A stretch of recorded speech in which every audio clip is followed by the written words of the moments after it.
Hello everyone, this is Revati for Kat Scrappiness. Today I'm introducing the also adorable and spooky word die along with its shadow.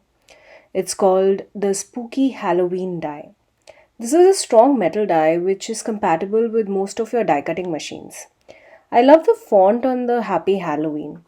If you take a closer look at the edges of those letters, it's like as if it's dripping or melting down. Well, the shadow you see here comes with a couple of notches that cuts out spaces between the alphabets. Here's an example of how this die would cut out the word Happy Halloween and its shadow. I used white cardstock for the shadow and black cardstock for the letters.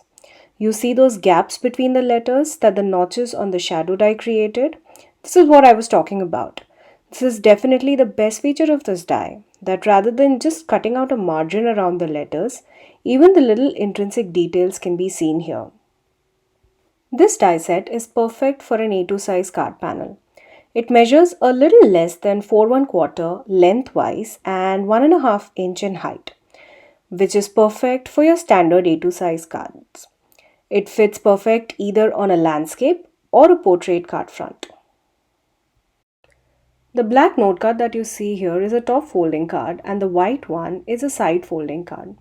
So you see here that this die set is compatible or can be used for any kind of cards that you plan on creating, perfect for any of your A2 size cards. Here is an example of a card project that I created using the Spooky Halloween die set.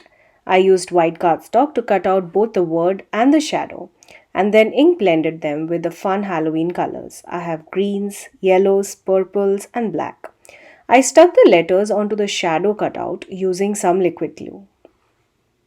Well, for more information on this product and to purchase it, you can visit the link in the description box below.